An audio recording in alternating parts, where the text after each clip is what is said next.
बस्ती आहे का सर तुम्ही अरे एवढी कसली बस्ती आहे ना हा मला का हा बसून घ्या सगळे खाली कसं जोडून लक्षात बघतो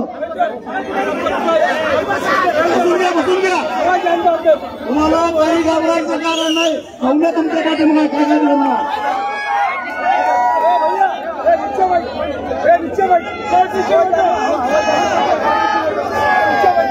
बसून घ्या सगळे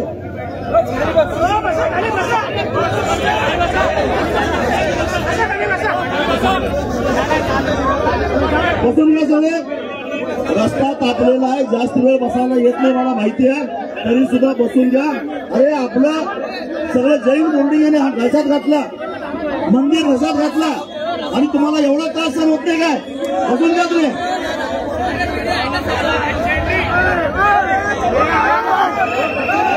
बसून घ्या सगळे काय झालं बोलायला तुम्ही हा काही बोललं तर मग सांगतो या ठिकाणी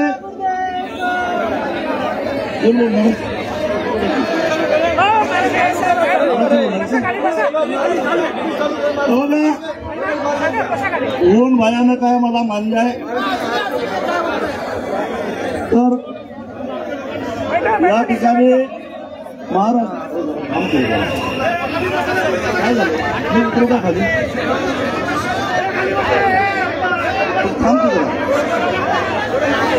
या ठिकाणी महाराष्ट्राच्या कानाकोपऱ्यातून प्रचंडी बोर्डिंग आणि जैन मंदिर वाचवायचं म्हणून रात्रभर प्रवास करून आलेल्या सगळ्या श्रावकांचं मी मनापासून स्वागत करतो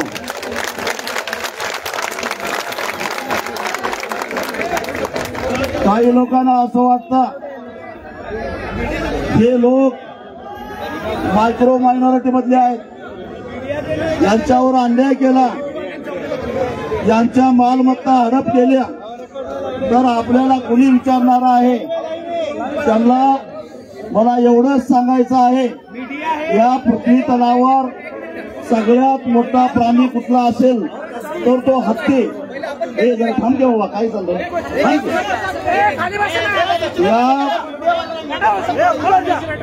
जरा सूचना द्यायचं बंद करा आपोआप शांतता प्रस्थापित होते या पृथ्वी तलावर सगळ्यात मोठा प्राणी कुठला असेल तर तो हत्ती आहे पण त्या हत्तीच्या कानात जर मुंगी गेली तर हत्ती सुद्धा कोलमडून पडतो हे लक्षात ठेवा तेव्हा हे एचएनडी जैन बोर्डिंग जाता जाता घशात घातला धर्मादा आयुक्त आमच्या खिशात आहे आमचा पाहुणा आहे मी इथला खासदार आहे इथला मंत्री आहे म्हणून कुणाला जर असं वाटत असेल तरी ते मूर्खाच्या नंदनवनात वावरतात असंच मी त्यांना सांगतो आमचं कुणाबरोबर वैर नाही आम्ही शांततेच्या मार्गाने जाणारी माणसं आहोत जगा आणि जगू द्या हे आमचं तत्वज्ञान आहे अहिंसा परमो धर्म या न्यायानं वागणारी आम्ही माणसं आहोत पण याचा अर्थ आम्ही नपुसंख नाही हेही लक्षात ठेवा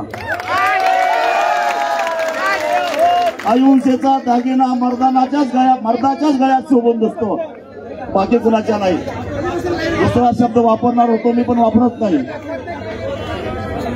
आणि म्हणून कुणी असं समजायचं कारण नाही खरं तर वालचंद शेठनी हे बोर्डिंग स्थापन केलं 1958 साली एका उदात्त हेतूनं महाराष्ट्राच्या कानाकोपऱ्यातून गोरगरिबांची जी पोरं पुण्यामध्ये शिकायला येतात कारण पुणे हे विद्येचं माहेरघर आहे आणि म्हणून या ठिकाणी त्यांची गैरसोय होऊ नये त्यांना राहण्याची चांगल्या पद्धतीनं जेवणाची सोय व्हावी म्हणून वालचंद शेठनी या बोर्डिंगची स्थापना केली ही जागा विकत घेतली आणि त्याचा एक धर्मादाय ट्रस्ट स्थापन केला वारसा हक्कानं आजचे ट्रस्टी त्याच्यामध्ये आले असतील मला त्याची हरकत नाही या मोर्चाला आलेल्या एकाही व्यक्तीचं असं म्हणणं नाही की त्या ट्रस्टमध्ये आम्हाला सभासद करा, आहे का?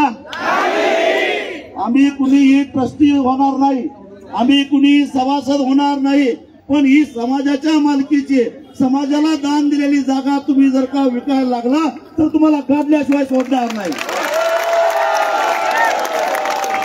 काढल्याशिवाय सोडणार. आणि मला एक शंका आहे, कारण हे बिल्डर लोक काय काय करतात मला माहिती आहे. कदाचित या ट्रस्टीच्या कानाला बंदूक लावली असेल, कदाचित त्यांच्या भानगडी बाहेर काढतो, तुमच्या पाठीमागे ईडी लावतो, तुमच्या पाठीमागे इन्कम टॅक्स लावतो, अशी भीती घालून कदाचित हा व्यवहार केला असण्याची शक्यता नाकारता येत नाही. त्या ट्रस्टीना मी सांगतो, झालं गेलं विसरून जा. परमिशन पर्व नुकतंच संपलेलं आहे. क्षमा याचनेला आपल्या धर्मामध्ये प्रचंड महत्व आहे. आम्ही क्षमा करायला तयार आहोत, फक्त व्यवहार कॅन्सल करा, एवढीच आमची तुम्हाला.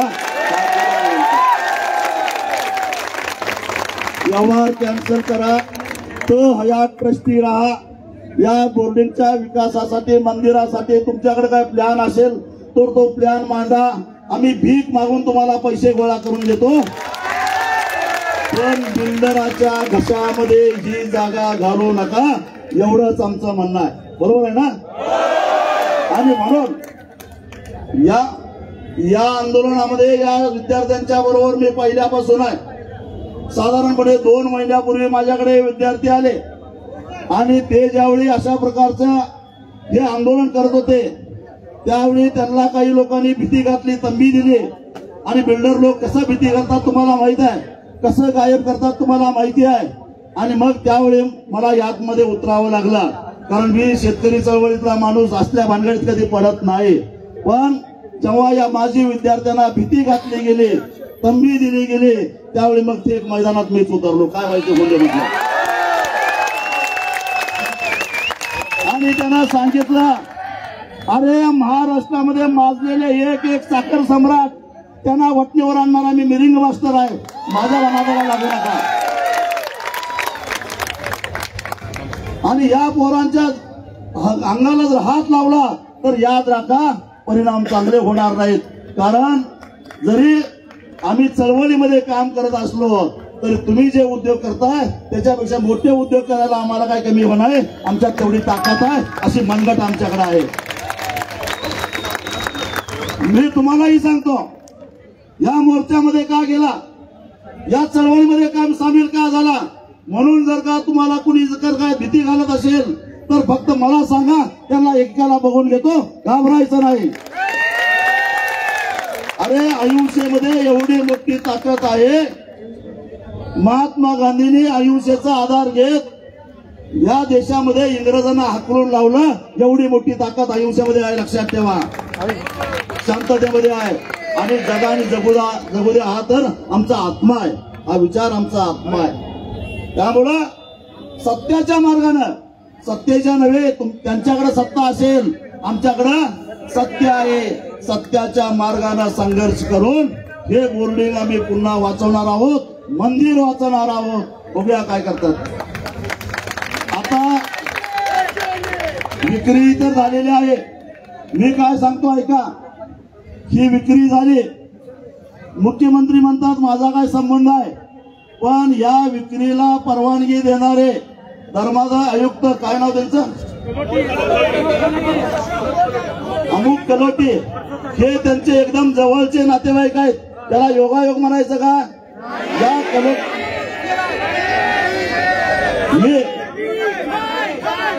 मी या कलोटीला फोन केलेला होता आणि म्हटलं मला भेटायला यायचं आहे, मला जरा ही काय भानगड आहे ते समजावून सांगायचं आहे. तुम्ही गैरसमजातून परवानगी दिली असं मला वाटतं आणि मला भेटायचं आहे. मला त्याने 11 तारखेला वेळ द्यायचं कबूल केलं आणि त्याच्या आधीच परवानगी देऊन टाकली. म्हणजे त्यांना माहिती होतं मी काय येतोय ते. एवढी गडबड का? या कलोटींना मी एक प्रश्न विचारतो, तुम्ही धर्मादाय आयुक्त म्हणून काम करताय, तुमच्याकडे अनेक ट्रस्टच्या अनेक विश्वस्तांच्या तक्रारी आल्या असतील, पेंडिंग प्रकरण किती आहे तेवढी सांगा. आणि मग हेच प्रकरण का निकालात काढलं, कारण याच्यामध्ये तुम्हाला काहीतरी पैसा खायला मिळाला, त्यामुळे तुम्ही असं करू शकत नाही.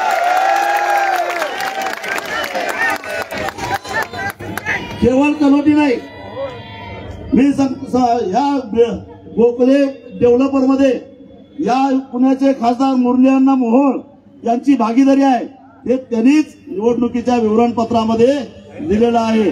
आता जरी ते म्हणत असतील मी त्यात नाही मला माहित आहे, परंतु तुम्हीच आहात, तुमचे नातेवाईक आहेत, केवळ त्या व्यवसायामध्ये भागीदारी असल्यामुळे मंत्री होता येत नाही, म्हणून तांत्रिक दृष्ट्या बाजूला झाला हेही मला माहिती आहे.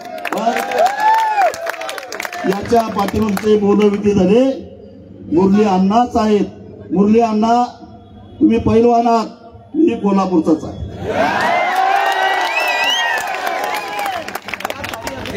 तुम्हाला एवढंच सांगायचं आहे की या भानगडीतनं बाजूला व्हा. अख्खं पुणे पडलंय तुम्हाला, अख्खं पुणे पडलंय, पण याच्या भानगडीतनं बाजूला राहा. या पुण्याला पुण्याचं विद्येचं माहेरघर असं म्हटलं जातं. महाराष्ट्राच्या कानाकोपऱ्यातून गोरगरिबांची पोरं या ठिकाणी शिकायला येतात. त्याला आधार एकच आहे, जैन बोर्डिंग. आणि इथं ते राहतात, अल्पदरामध्ये खातात आणि शिक्षण घेतात. आतापर्यंत 15,000 विद्यार्थ्यांनी इथं शिक्षण घेऊन स्वतःच्या पायावर उभा राहिलेले आहेत. अरे जे काम या पुण्यामध्ये महर्षी विठ्ठल कर्वेंनी केलं, विठ्ठलरामजी शिंदेनी केलं, आगरकरांनी केलं, गोखलेंनी केलं, टिळकांनी केलं, महात्मा फुलेंनी केलं, कर्मवीर भाऊराव पाटलांनी केलं, तीच परंपरा वालचंद शेटने या पुण्यामध्ये चालू केलेली होती. मी माझी मुख्यमंत्र्यांना विनंती आहे, तुमचा अधिकार वापरा. मुख्यमंत्र्यांनी जर अधिकार वापरला तर काय होतं हे मला माहिती आहे. त्यांनी अधिकार वापरावा आणि कलोटीला फोन करावा आणि ताबडतोब फेर सुनावणी घेऊन हा व्यवहार रद्द करावा. आणि हे मुख्यमंत्र्यांना शक्य आहे त्यांनी ते करावं. आणि हे जर नाही झालं तर आता काय नावावर झालंय म्हणतील ते, एवढ्यावर संपणार नाही. मी या ट्रस्टींना सुद्धा विनंती करतो, त्या गोखल्याच्या हातापाया पडा, जे काय पैसे घेतले ते परत द्या आणि व्यवहार कॅन्सल करा. तुम्हाला खर्चाला पैसे पाहिजे असले तर आम्ही देतो, पण हा व्यवहार कॅन्सल करा. या व्यवहार आम्ही होऊन देणार नाही. आणि जर तुम्ही याच्यामध्ये पुढाकार घेऊन व्यवहार कॅन्सल केला नाही, दुसरा मोर्चा मुंबईत तुमच्या घरावर आल्याशिवाय सोडणार नाही. त्यांना काय वाटतं, एक दिवस पुण्यात मोर्चा काढणारे गप्प बसतील. गप्प बसायचं नाही. जोपर्यंत हे बोर्डिंग पुन्हा या विद्यार्थी येत नाहीत, पुन्हा हे बोर्डिंग चालू होत नाही, तोपर्यंत हा लढा संपणार नाही. कितीही किंमत चुकती करायला लागली तरी बेहत्तर, पण एचएनडी वाचवल्याशिवाय मागं हटायचा नाही. अरे आचार्य शांतीसागर महाराजांनी इंग्रजांना नकवून आपल्या जैन मुनींना विहार करायला, कायदा करायला भाग पाडलेलं होतं, कायदा बदलायला भाग पाडलेलं होतं. आचार्य श्री एकटे होते. आज आपण एवढे आहोत आणि म्हणून हा संघर्ष तेव्हाच संपेल, एचएनडी बोर्डिंग पुन्हा चालू होईल आणि त्या ठिकाणी विद्यार्थी बागडायला लागतील आणि श्रावक ताट मानेनं त्या ठिकाणी मंदिरामध्ये दर्शनाला जातील. त्याच दिवशी हा संघर्ष संपेल. आणि म्हणून तोपर्यंत हा संघर्ष सोडायचा नाही. हे मी शेवटचं एकच सांगतो, जो याच्यामध्ये आडवा येईल, सखी असो किंवा कुणी असो, त्याला तुडवल्याशिवाय सोडायचं नाही. हाही निर्धार आपला असला. मी काय म्हटलं, सखी असो किंवा कुणी असो, जो कुणी याच्यामध्ये आडवा येईल त्याला तुडवल्याशिवाय सोडायचं नाही. मगाशी मी मुंगीचं उदाहरण दिला. मुंगी कानात गेली तर हत्ती सुद्धा अस्वस्थ होतो आणि ती ताकद निश्चितच आमच्यामध्ये आहे. आणि म्हणून हा संघर्ष असाच होऊया. ऊन फार आहे त्यामुळे मी जास्त बोलत नाही, पण एवढंच सांगतो की ये तो सिर्फ आगे देखो, आगे घोर लड़ाई है और अहिंसा के साथ आगे की लड़ाई रहेगी और जीतेंगे हम. धन्यवाद शेट्टी साहेब. आता महाराज बोलण्याच्या पूर्वी इथं पुणे शहरातील जेवढे काही राजकीय पक्षांचे प्रमुख आहेत, काँग्रेस पक्षाचे अरविंद शिंदेजी असतील, राष्ट्रवादी काँग्रेस पक्षाचे प्रशांत जगतापजी आहेत, गजानन थरकुडेजी शिवसेनेचे आहेत, अविनाश बागेची जे नगरसेवक आहेत या भागातले, त्यानंतर संजय मोरेजी आहेत आणि वेगवेगळ्या बऱ्याच संघटना इथं उपस्थित आहेत. सर्वांचं आपल्याला यासाठी समर्थन लाभलेलं आहे. फक्त एक मिनिटात विनंती आहे, फक्त आपण 1 मिनिटाचे ठीक आहे चालेल. आणि मुख्यमंत्र्यांचं निरोप लक्ष्मीकांतजी खाट्यांचं बोलणं चाललं त्यांचं आता निरोप 1-2 मिनिटात येईल. 1 मिनिट. आता लक्ष्मीकांतजी खाट्याचं मुख्यमंत्र्यांशी बोलणं चालू आहे कदाचित, पण मी आपल्या सर्वांच्या वतीने आपल्या या मोर्चाचे आंदोलनाचे जे प्रेरणास्थान ज्यांच्यामुळं हा लढा यशस्वी झाला ते आपले आचार्य श्री गुप्तमंत्री महाराज सर्वांनी मोठ्या आवाजात येते जय करत येते.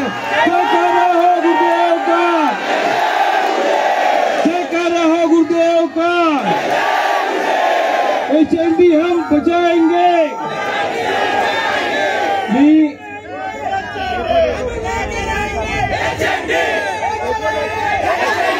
लेके रहेंगे, लेके रहेंगे, लेके रहेंगे. सरकार सुन लो, सरकार सुन लो.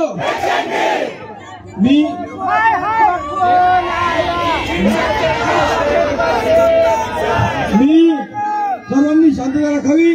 या सर्व मोर्चाच्या वतीने आणि या विराट धर्मसभेच्या वतीने मी आचार्यश्रींना विनंती करतो, एवढ्या उन्हात ते आपले दिगंबर साधू पूर्ण आणि सर्व साध्वी सर्व अनवाणी पाहिजे आले, ऊन भरपूर आहे, त्यांचा आहार पण आमची विनंती की उद्बोधना करावी त्यांनी.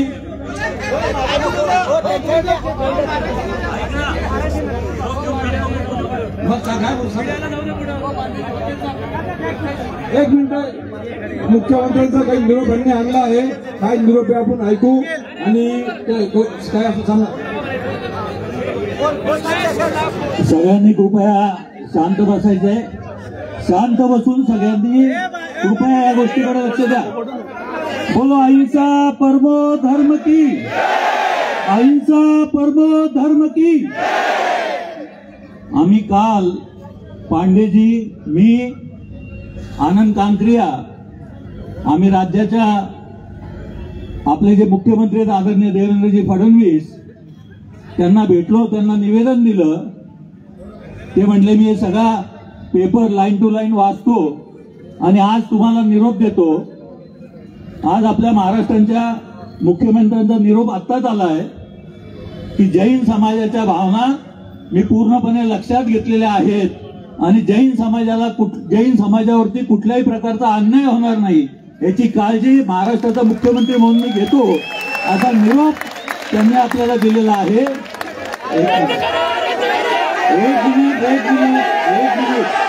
एक मिनिट थांबा.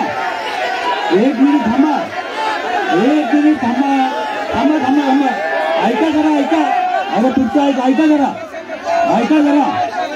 त्याच्यामध्ये त्यांनी पूर्णपणे या गोष्टीमध्ये लक्ष घातलेलं आहे आणि हा व्यवहार रद्द होण्याच्या दृष्टीने पावलं उचललेली आहेत. निरोप काय केला, निरोप सांगा लोकांना, निरोप काय ते सांगा.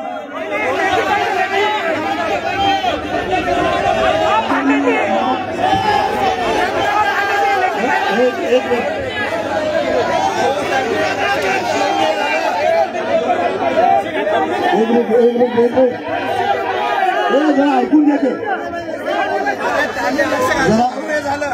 जरा ऐकणार आहे का तुमचं तुम्ही ठरवणार आहे. मुख्यमंत्र्यांनी याच्यामध्ये लक्ष घातलं. मला रात्री पांडेंनी सांगितलं की मुख्यमंत्र्यांनी पुण्यात त्यांना बोलवून घेतलेलं होतं, चर्चा झाली, सगळं ठीक आहे. पण एक तुम्हाला सांगतो, आमच्या खेड्यामध्ये एक म्हण आहे, मालकीन म्हणत्या एक साडी घेतो म्हटल्यात एक घेणार आहेत आणि एक घेतील. एक घेतो म्हटल्यात एक घेणार आहे आणि एक घेतील, आणि असलं आश्वासन आम्हाला नको. ठीक आहे. आणि एक मिनिट, मी सुद्धा दीर्घकाळ लोकप्रतिनिधी म्हणून काम केलेलं आहे, मला माहिती आहे. सगळ्या गोष्टी लगेच होत नाहीत हे मला माहिती आहे. पण ज्या दिवशी आमच्याकडं हा व्यवहार रद्द झाला अशी ऑर्डर येईल त्याच दिवशी आम्ही विश्वास ठेवू, त्याच दिवशी आम्ही विश्वास ठेवू. तोपर्यंत आमचा लढा चालू राहू. पण मुख्यमंत्र्यांनी सकारात्मक पाऊल टाकलं त्याबद्दल त्यांना मी धन्यवाद देतो. हॅलो, एक मिनिट, मी एक सर्वांना सांगू इच्छितो, आपला पुढील जर याबद्दल जर निर्णय झाला नाही तर याच्यापेक्षा 10 पट मोठा मोर्चा आपण मुंबईला घेऊन जाऊ. त्याची सूचना तुम्हाला दिली जाईल. सरकारने सांगितलं, आम्ही त्यांना काल पण सांगितलं, आम्हाला लेखी माहिती पाहिजे, केवळ तोंडी आम्हाला आश्वासन नको. त्यामुळे या ठिकाणी मुख्यमंत्र्यांनी आता दिवाळीच्या सुट्टीत मलाही मान्य आहे, दिवाळी झाल्यानंतर मुख्यमंत्र्यांनी स्टेजचा ऑर्डर घेऊन पुण्याला यावं. जंगी सत्कार आपण मुख्यमंत्र्यांचा करू. मित्रांनो, या ठिकाणी आमच्यामध्ये दिगंबर साधू सोबत आपले सर्व शतंबर साधू आणि साध्वी भगवंत या ठिकाणी उपस्थित आहे. उपाध्याय प्रवर प्रवीण ऋषीजी महाराज साहेबचे सुशिष्य मुनीची तीर्थेश मुनीजी महाराज साहेब या धर्मसभेत या विराट जन आंदोलनात सम्मिलित झालेले आहे आणि या ठिकाणी त्यांचेही अचिन वचन प्रवीण ऋषीजी महाराजांनी या ठिकाणी पाठवलेलं आहे. त्यांना सर्वांनी शांततेने ऐकायचं आहे. मी आपल्या सर्वांच्या माध्यमातून मुनी श्री तीर्थेश मुनीजी महाराज साहेब यांना विनंती करतो की आपल्या उद्बोधनाच्या माध्यमातून या जन आंदोलनात आपली भावना कळवावी.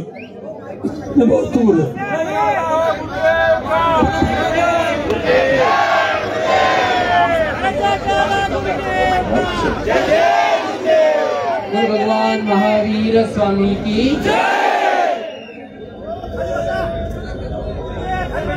लोकप्रतिनिधींनी आपल्या सर्वांची जनभावना वेळोवेळी गुरुदेवांच्या चरणी उपाध्यायजी चरणी पोहोचत गेली. 2 दिवसापूर्वी डॉक्टर भगवान त्यांनी सुद्धा येऊन आणि काही माजी विद्यार्थ्यांनी येऊन HMDची माहिती पूर्णपणे गुरुदेवांना दिली होती आणि गुरुदेवांनी त्यांचे आशीर्वाद माझ्यासोबत पाठवले. जी भावना तुमच्या हृदयात आहे तीच भावना गुरुदेवांच्या हृदयात सुद्धा आहे. जोपर्यंत हे शिक्षणाचं क्षेत्र आणि आपलं जैन मंदिर हे जोपर्यंत आम्हाला सुरक्षित भेटत नाही तोपर्यंत हा लढा माघारी घेतला जाणार नाही. आणि गुरुदेवांनी पुढे पण आश्वासन केले, आम्ही जिथं असू तिथून तुम्हाला पाठिंबा देऊ. कारण मुनीचर्याच्या संत विहारचर्याच्या काही मर्यादा असतात. आज आम्ही पुण्यात आहोत, आपला मोर्चा पुण्यात आला, त्यामुळे गुरुदेवांनी आग्रहाने आम्हाला आणि आमच्या साध्वी भगिनींना इथं पाठवलं. माझ्यासोबत 3 साध्वी भगिनी पण इथं आलेल्या आहेत. ते फक्त कारण आम्ही सुद्धा बोर्डिंगचे विद्यार्थी आहोत, आम्हाला सुद्धा माहिती आहे बोर्डिंगचे किती लाभ घेतलेले. मी स्वतः कडा बोर्डिंगचा विद्यार्थी असल्यामुळं त्या बोर्डिंगचे फायदे, शिक्षण क्षेत्राचे फायदे किती आहेत हे मला कळतंय. मी त्याची जाण ठेवून आहे.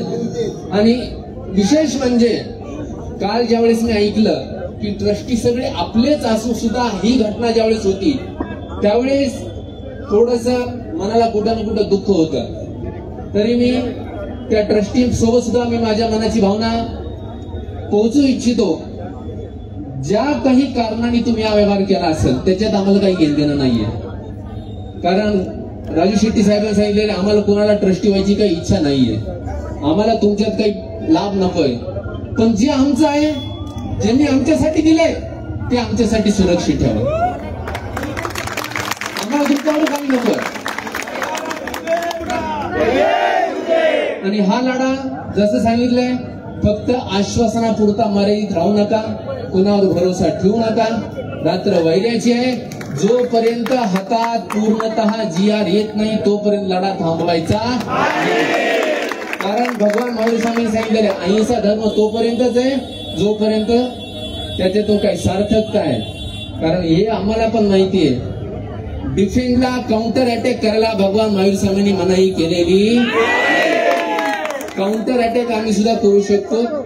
आणि जिथं आमच्या भगवंताचं मंदिर आणि एकतर भाजप सरकारने, मोदी सरकारने आमचं तीर्थक्षेत्र हिसकावून घेतलेलं आहे गिरनार.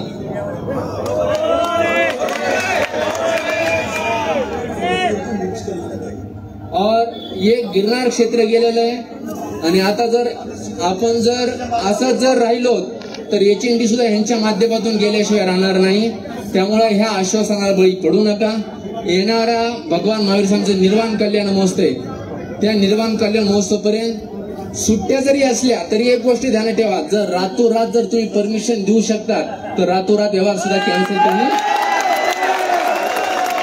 आम्ही पण महाराष्ट्रातले जाऊ, आम्ही काय बाहेरचे, आम्ही इम्पोर्टेड नाहीयेत, आम्ही इथं जे जाऊ. तुम्हाला जर एक रात्रीतून तुम्ही तुमचे स्पेशल राईट घेऊन तुम्हाला जर तुम्ही परमिशन देतात तर एका रात्री तुमच्या स्पेशल राईटशी तुम्ही तो व्यवहार थांबवू शकतात. तर हे सगळ्यांना इथून तिथून सांगणं आहे, तुम्ही एक आपला धर्म वाचवा, मंदिर वाचवा, बोर्डिंग वाचा. जोपर्यंत हे वाचणार नाही, ही सुरुवात आहे. आज वाटतं काय हे छोटीच पण ही सुरुवात आहे, आणि अशा करता करता बाकीचं बरंच काही जाणार आहे. त्यामुळे आज वेळ आलेली, आज सगळे आपण एकत्र झालेले आहेत. जोपर्यंत HNDचे पूर्णतः मुख्यमंत्री साहेब आपल्याला आश्वस्त करत नाही, लेखी आश्वासन, आणि फक्त आश्वासन नाही, त्याच्यावर कारवाई झाली पाहिजे. तर मी पुन्हा एकदा आमचे उपाध्याय भगवंतसिंग परमनिशी महाराज त्यांनी मला मेसेज देऊन पाठवले. माझ्या साधी भगिनी इथं पण आलेले आहेत, त्यांचा पण तोच संदेश आहे. तो आम्ही पण सगळे आपण एक आहोत. सगळे जोपर्यंत HND भेटत नाही तोपर्यंत आपण सगळे सोबत मिळून हा लढा देऊ, तोपर्यंत आम्ही थांबणार नाही. या ठिकाणी अठ्ठारक्षरी शिवसेनजी, लक्ष्मीसेनजी या ठिकाणी कोल्हापूरमधून या ठिकाणी आलेले आहेत. की लक्ष्मीसेनजी पठाराच्या चरणी प्रार्थना करतो की आजच्या या विराट जन आंदोलनाशी आपण संबोधित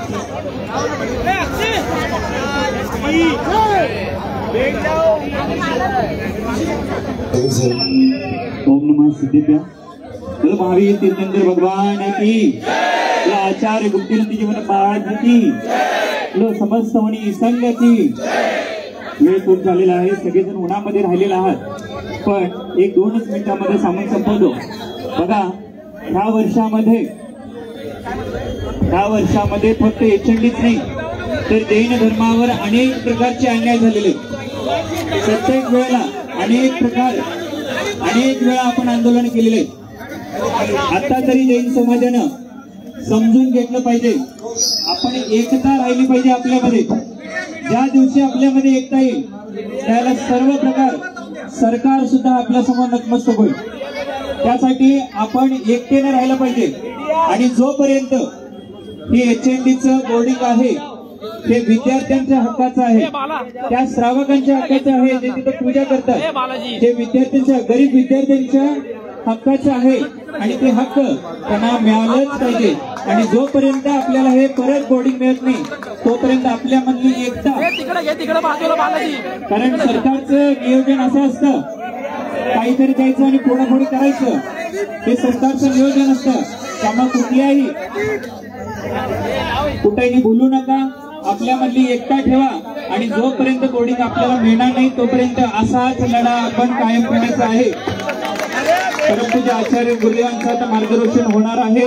मी जास्त बोलणार नाही, ऊन खूप आहे, त्यामुळे आचार्य गुरुदेवांचं मार्गदर्शन आता होईल. ओम नमः महावीर भगवान की जय. देखिए आज ये मोर्चा, आपसे थोड़ा नीचे बैठ जाओ पंडित जी, खाली बेटे थोड़ा मीडिया तो हो रहा है, थोड़ा आगे थोड़ा नीचे बैठना, तो सामने खड़े नीचे बैठ जाओ. मुझे निकला है भारतवर्ष के इतिहास में आजादी के पहले चारित्र चक्रवर्ती आचार्य शाह सागर महामुनिराज ने दिल्ली के चांदनी चौक में जाकर के उन्होंने एक क्रांति की थी. उस चांदनी चौक में जाकर के बैठे थे और उन्होंने यहाँ पर आंदोलन किया था कि दिगंबर जैन मुनि पूरे भारत के हैं. वो आंदोलन उन्होंने किया. इसके बाद आजादी के बाद यह पहला अवसर है कि एक दिगंबर जैन साधु, हमारे सकल जैन समाज के साधु जो पीछे कमरधारी तपोवन में रहते हैं, तपस्या साधना करते हैं, आत्म शांति में रहते हैं, आज वो साधु आपके यहाँ पर आए हैं और इस रोड पर आकर के एक बूंद पानी न लेकर के, आहार न लेकर के, भूखे प्यासे नंगे पैर चल कर के यहाँ पर आए हैं। इसके महत्व को सरकार को और आपको समझना चाहिए। ये लड़ाई अन्याय के खिलाफ लड़ाई है, ये लड़ाई शिक्षा के लिए है, ये लड़ाई अधिकारों के लिए है, धर्म संस्कारों के लिए है। आज यहाँ पर हजारों बच्चे जैन समाज के लोग, मात्र जैन समाज के लोग नहीं, उनके साथ में सभी पक्षों के लोग, सभी कांग्रेस, शिवसेना, राष्ट्रवादी, शिवसेना दोनों, राष्ट्रवादी दोनों, कांग्रेस अनेकों और पक्ष सपक्ष सभी प्रकार के अध्यक्ष मंत्री यहाँ पर आए हैं। और अभी यहाँ पर एक आश्वासन उनका आया है, पर आश्वासन से काम नहीं चलेगा, क्योंकि आपका व्यवहार हुआ है और व्यवहार में, डील में मंदिर को अभी ही पूरा गायब कर दिया गया है। जो मंदिर 1958 से बना हुआ है, वहाँ हजारों लोग दर्शन पूजन करते हैं, भक्ति अभिषेक पूजन करते हैं। आज हजारों लोग हो। महाराज जी एक मिनट, सभी लोग शांति बनाए रखें और मीडिया को पहले जगा दो। आप लोग जो लोग वो कैमरे के सामने, सब लोग हट जाओ और बैठ जाओ। मीडिया वालों को जगा दो पहले यार, सब लोग इस बात की इम्पोर्टेंस को समझो। कोई बात नहीं करेगा अभी, शांति बनाएंगे और महाराज जी को सुने। और मीडिया वालों को पूरी जगह दे, मीडिया वालों को जगह दे जो लोग कैमरे के सामने आ रहे हैं। यह एचएनडी एक पब्लिक चैरिटेबल ट्रस्ट है। दानवीर बालचंद दोषी ने इसे गरीब, ग्रामीण, किसानों के बच्चे, मजदूरों के बच्चे, असहाय जो जैन बच्चे हैं, क्योंकि जैन समाज पूरा धनाढ्य है ऐसा नहीं है। जैन समाज में कुछ गिनती में अरबपति खरबपति होंगे, लेकिन बहुत सारे, करीब पूरे भारतवर्ष में, पूरे विश्व में 5 करोड़ जैन हैं। कम नहीं है, 5 करोड़ जैन हैं, लेकिन उसमें करोड़ों जैन जो खेती करते हैं, किसानी करते हैं, मध्यम वर्ग व्यापार करते हैं, नौकरी करते हैं। ऐसे भारत देश के बच्चे, कर्नाटक प्रांत के बच्चे, दक्षिण पश्चिम पूर्व उत्तर के बच्चे आज पुणे महानगर में आईटी सीखने के लिए, पढ़ने के लिए, नौकरी के लिए यहाँ पर आते हैं। अपने शाकाहार का पालन करते हुए, अपने धर्म का पालन करते हुए बच्चे यहाँ पर सीखते हैं। तो उन बच्चों के लिए, शाकाहार के लिए यहाँ पर बालचंद दोषी ने शाकाहारी भोजनालय बनाया। बच्चों की शिक्षा के लिए कम से कम मूल्य में अच्छा से अच्छा गुरुकुल उन्होंने उपस्थित किया। बच्चों की भक्ति के भगवान का मंदिर बनाया और साधुओं की तपस्या के लिए उन्होंने तपोवन बनाया। 200 पेड़ वहाँ पर लगे हुए हैं और हजारों अनेक साधु वर्ग वहाँ रहकर तपस्या करते हैं, साधना करते हैं, चतुर्मास करते हैं, धर्म संस्कार देते हैं। ट्रस्ट ने, बालचंद दोषी ने भीड़ बनाई, उसमें लिखा है कि ये ट्रस्ट पब्लिक चैरिटेबल ट्रस्ट है, पब्लिक के द्वारा पब्लिक के लिए बनाया गया ट्रस्ट है, चैरिटेबल ट्रस्ट है। इस पर किसी की बभूति नहीं है, किसी का अधिकार नहीं है। इस ट्रस्ट की जमीन को बेचा नहीं जा सकता है, कोई खरीद नहीं सकता है। ध्यान रखें, जिसने बेचा है उसने अपने लिए सर्वनाश प्राप्त किया है, जिसने इसे खरीदा है उसने महाविनाश खरीदा है। जो उसने फ्लैट बुक कर रहे हैं, अपने सर्वनाश को बुक कर रहे हैं। और इसलिए उस अधिकार को बचाने के लिए, धर्म के अधिकारों की रक्षा के लिए आज हम यहाँ पर आए हैं। हमारे समाज ने, सारे लोगों ने उस सरकार को चुना था जो धर्म की रक्षा करेगी, धर्मात्माओं की सहायता करेगी, अधर्म और पाप नहीं होगा।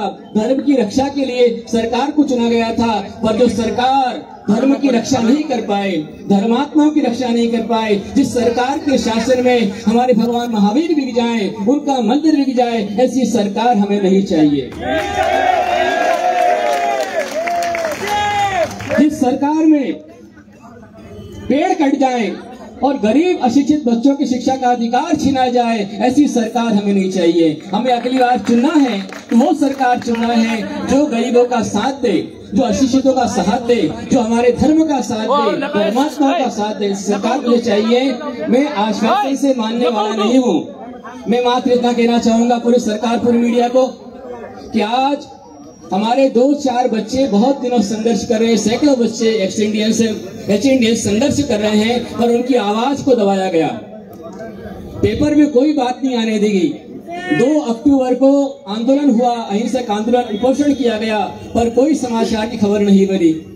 आज यदि किसी मंत्री का मोबाइल घूम जाए तो उसकी खबर बन जाती है। किसने क्या खाया उसकी खबर बन जाती है। पर जैन समाज की धरोहर, मैं पूछता हूँ कि यदि हमारे आदरणीय भगवान राम का मंदिर अयोध्या में बना है, यदि उस अयोध्या के मंदिर को उनके ट्रस्टी ही बेच खाएं तो सरकार चुप रहेगी? क्या हमारे पीएम शांत रहेंगे? क्या सीएम शांत रहेंगे? फिर जैन समाज का मंदिर जैनों के सामने, सरकार के सामने गलत ढंग से बेच दिया गया, उसे गिरवी रख दिया गया, फिर भी हमारी सरकार चुप है। ये धिक्कार की बात है। हमें ऐसी सरकार नहीं चाहिए। और मैं जैन समाज से आह्वान करता हूँ, संपूर्ण पुणे के शहर से आह्वान करता हूँ, आज जैनों के साथ मात्र जैन नहीं है, जैनों के साथ सारा पक्ष, सारा मत, सारे संप्रदाय, हिंदू, मुस्लिम, सिख, बौद्ध, जैन, ईसाई, पारसी सब यहाँ पर आए हैं। सारी संस्थाओं ने यहाँ पर पाठिंबा दिया है। पूरे पुणे की हर संस्थाओं ने, शैक्षणिक संस्थाओं ने, धार्मिक संस्थाओं ने, राजकीय संस्थाओं ने, हर एक का पाठिंबा यहाँ पर है। हर एक पार्टी हमारे साथ में खड़ी है। पर यहाँ खड़े होने से आवाज बात नहीं चलेगी। ये पाठिंबा की आवाज विधानसभा के अंदर गूंजना चाहिए। ये पाठिंबा की आवाज, एचएनडी बचाने की आवाज हमें महाराष्ट्र विधानसभा में गूंजनी चाहिए। और सीएम को आह्वान करता हूँ, मैं भारत सरकार के पीएम नरेंद्र मोदी जी को आह्वान करता हूँ, आप बहुत धर्मात्मा, धर्मनिष्ठ, एक राष्ट्र के नायक, एक राष्ट्र के भक्त आप प्रधानमंत्री हैं, आप धर्मात्मा हैं, हमारे धर्म के अधिकारों की रक्षा करें। मैं आज आपके समक्ष घोषणा करता हूँ, सुन लीजिए ध्यान से सुन लीजिए। मैं दिगंबर जैन साधु जो कहता हूँ वो करके दिखलाता हूँ। आचार्य गुप्तगिरी जी महाराज, तुम आगे बढ़ो। सुनिए आचार्य जी, तुम आगे बढ़ो।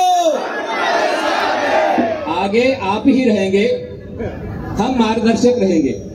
हम साधु किसी से लड़ने नहीं जाते हैं, पर अधिकारों की लड़ाई के लिए आज हम सामने आए हैं। और हम अहिंसकवादी हैं, हम अहिंसा में विश्वास करते हैं, हम असहयोग में विश्वास करते हैं, हम त्याग में विश्वास करते हैं। और त्याग की ताकत बहुत बड़ी होती है, अहिंसा की ताकत बहुत बड़ी होती है। मैं आज इस मीडिया में घोषणा करता हूं कि जब तक हमारे इस एजेंडी को सौदा रद्द नहीं किया जाता है, जब तक स्टे ऑर्डर नहीं आता है, क्योंकि हमें खतरा है कि आज मोर्चा है, समाज है, और यदि कल हमारी समाज दिवाली के व्यापार में लग गई, धंधे में लग गई, अपने अपने काम में लग गई कि हाँ मोदी आपके सीएम ने कह दिया कि हम करेंगे, और यदि आप सो गए तो ध्यान रखना आज बोर्डिंग है, कल रहे ना रहे, गारंटी नहीं है। क्योंकि एक रात में यदि डील हो सकती है और अगले 2 मिनट में यदि उसको गिरवी रखा जा सकता है, समझो कि कितना भ्रष्ट यहाँ पर है कि कुछ भी यहाँ पर हो सकता है। मीडिया हमारा चुप है, आज पहली बार मीडिया हमारे सामने आया है। मैं मीडिया के सामने आज आह्वान करता हूँ कि जब तक कोर्ट का स्टे नहीं आता है, डील सेल रद्द नहीं होती है, तब तक मैं आज से अन्न का त्याग करता हूँ।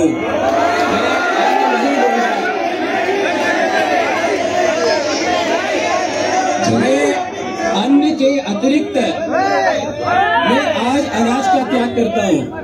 और यदि 1 नवंबर के अंदर में यदि हमारी एचएनडी वापस नहीं मिली, सरकार ने यदि अपना जो रवैया है नहीं बदला, और यदि एचएनडी समाज को नहीं सौंपा, तो 1 तारीख से हमारा यहाँ पर ही एचएनडी में आमरण अनशन शुरू हो जाएगा। 15 दिन का समय आपको देते हैं।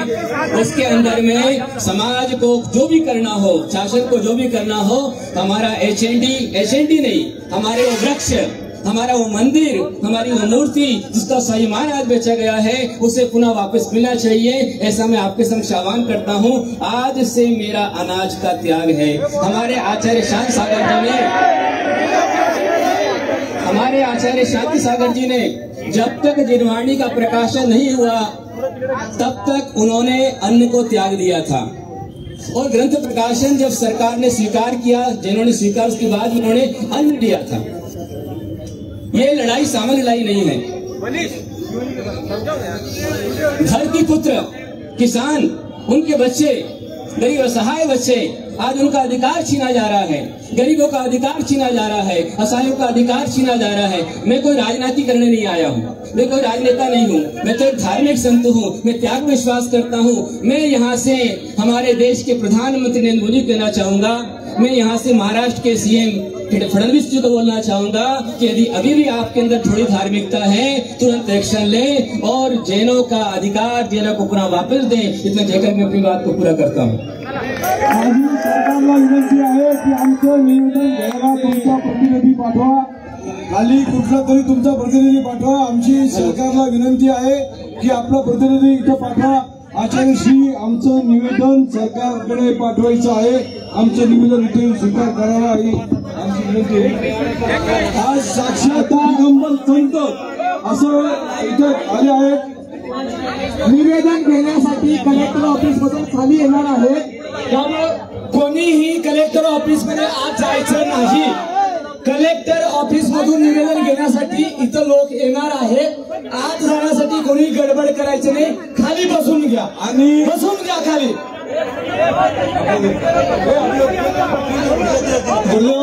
आपने जो त्याग लिया है उसको थोड़ा आगे करिए ताकि शासन की कार्रवाई करने में थोड़ा देर लग सकती है। तो मैं सबके ओर से आपके चरणों में कोटि कोटि निवेदन करता हूँ कि आपका अनाज का त्याग और अनशन का निर्णय को थोड़ा आगे रखें।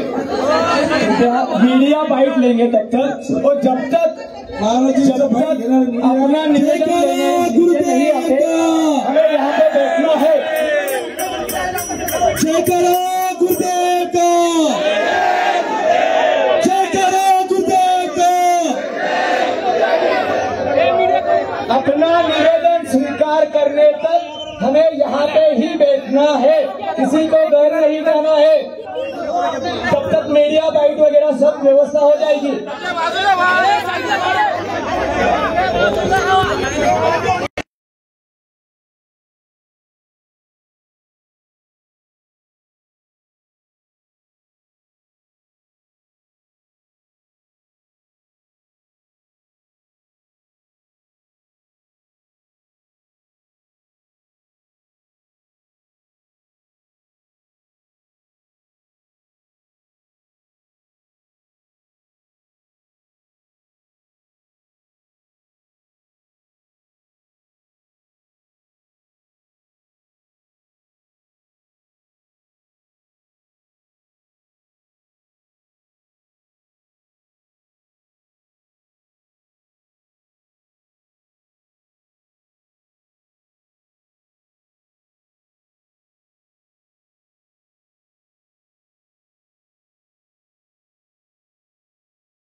बहुत कुछ है, अपने आप सामने आएगा। बाप का घड़ा फूटता है, चौराहे पर आता है।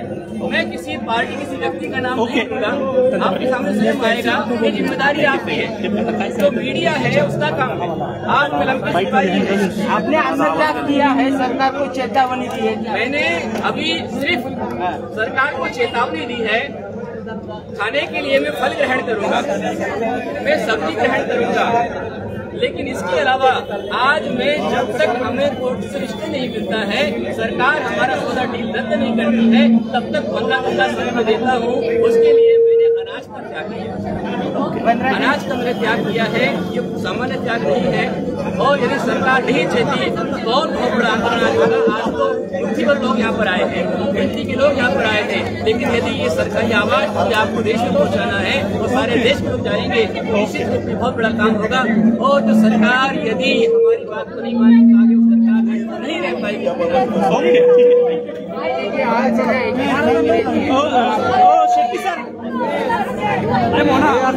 माइक कुठे गेलो माझा? मोना माइक कुठे गेलो? मोना रे माझा मोना बारका माइक कुठे? ओ शेट्टी सर खाली 2 मिनिटं। ओ शेट्टी सर खाली 2 मिनिटं।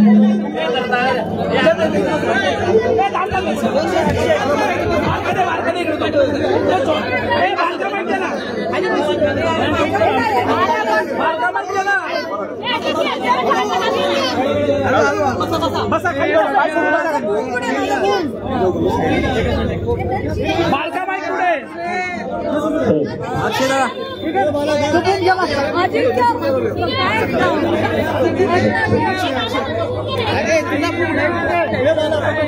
आप सभी से ये निवेदन किया जा रहा है कि जब तक हम लोग यहाँ पे कमिश्नर को ये लेटर नहीं देंगे, कोई भी अपने घर नहीं जाएगा।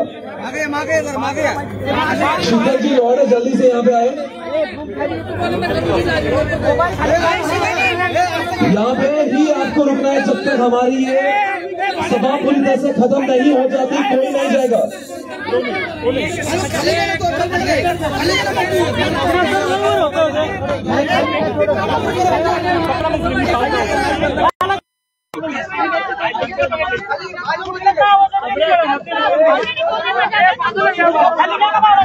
मोबाइल खाली चला रोल का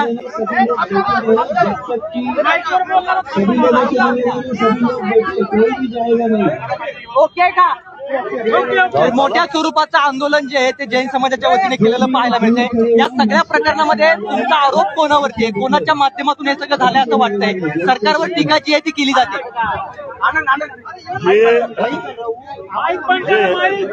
HND बोर्डिंगची जी प्रॉपर्टी आहे ती 1958 पासून या HND ट्रस्टच्या नावानं होते, परंतु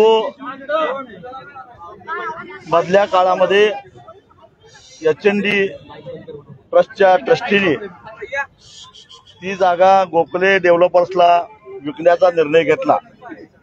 हा ट्रस्ट असल्यामुळे धर्मादाय आयुक्तांची परवानगी घेणं आवश्यक होतं, आणि धर्मादाय आयुक्तांच्याकडे परवानगी दिल्यानंतर इतक्या संशयास्पद पद्धतीनं त्याला अर्ज केला गेला, परवानगी घेतली गेली, आणि परवानगी सुद्धा धर्मादाय आयुक्तामध्ये आमचा अनुभव असा आहे की महिने हेलपाटे घालावे लागतात, साधा चेन रिपोर्ट द्यायला सुद्धा हेलपाटे घालावे लागतात, परंतु या ठिकाणी अति तातडीनं त्याला परवानगी सुद्धा दिली गेली। मी स्वतः धर्मादाय आयुक्तांशी संपर्क साधून नजर चुकीनं तुमचा परवानगी दिली आहे आणि या संदर्भात फॅक्ट काय आहेत हे सांगण्यासाठी आम्हाला वेळ द्या अशी मागणी केली। 11 तारीख दिली, पण त्याच्या आधीच हा सगळा व्यवहार झालेला होता। म्हणजे इतक्या संशयास्पद पद्धतीनं झालेला आहे। या गोखले डेव्हलपरला जे कर्ज दिलेलं आहे ते बिरेश्वर कोऑपरेटिव्ह क्रेडिट सोसायटी जी कर्नाटकातील आहे, मल्टीस्टेट कोऑपरेटिव्ह सोसायटी आहे, पण त्याचं हेडक्वार्टर चिकोडीमध्ये आहे। ते कर्नाटकच्या भारतीय जनता पक्षाच्या आमदार जोल्ले मॅडम त्यांच्या संबंधित त्यांचे पतीच माजी खासदार अण्णासाहेब जोल्ले त्याचे चेअरमन आहेत. त्याचबरोबर गोखले डेव्हलपर्स मध्ये पुण्याचे खासदार आणि आता केंद्रीय मंत्री मुरलीधर मोहोळ यांचे भागीदारी आहे हे त्यांनीच निवडणूक विवरणपत्रामध्ये दाखवलेलं आहे. हे सगळे निव्वळ योगायोग असू शकत नाही आणि म्हणून अशा पद्धतीनं या गोखले डेव्हलपर्सच मध्यंतरी एक प्रेस घेतलेली होती आणि हा भूखंड विकसित केल्यानंतर 3000 कोटी रुपये त्यांना त्याच्यामध्ये नफा होईल अशी त्यांनी मांडणी केलेली होती. ते स्वतःच म्हणतात. म्हणजे 230 कोटी रुपयाला खरेदी करायचं आणि त्याच्यातून 3000 कोटी रुपये मिळवायचं असं हे आहे. याला राजकीय वरदहस्त असल्याशिवाय प्रशासनावर अंकुश असल्याशिवाय या गोष्टी शक्य नाहीत आणि त्यामुळं हे सरळ सरळ मुरली अण्णा मोहोळ असतील किंवा मुख्यमंत्री सुद्धा, कारण धर्मादा आयुक्त हे त्यांचे नातेवाईक आहेत, यांना आपली जबाबदारी झटकता येणार नाही. मुरलीधर मोहोळांनी आपल्या पदाचा गैरवापर करून हे सगळं षडयंत्र केलंय का? प्रशासनाला हाताशी धरून मुरलीधर मोहोळांनी हे केलंय का? आपला स्पष्ट आरोप आहे. 100% बरोबर आहे आणि माझा तसा आरोपच आहे.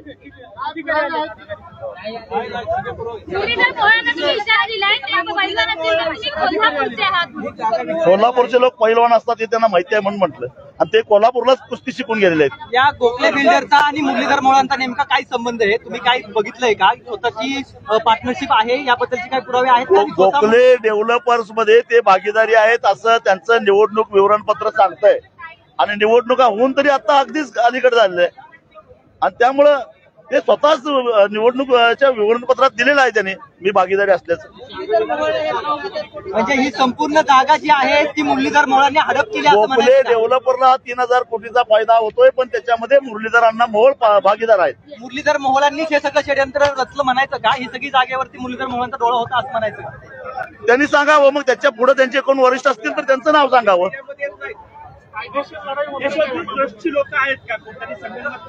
विकण्यामध्ये ट्रस्टचे लोक आहेत. कदाचित ट्रस्टच्या लोकांना सुद्धा टेबला घालून अजून काही काळा पैसा दिला असण्याची शक्यता आहे. कारण अशा प्रकारच्या प्रॉपर्ट्या ह्या अशा दहशतीच्या माध्यमातूनच घेतल्या जातात. हे पुण्याला नवीन नाही आहे.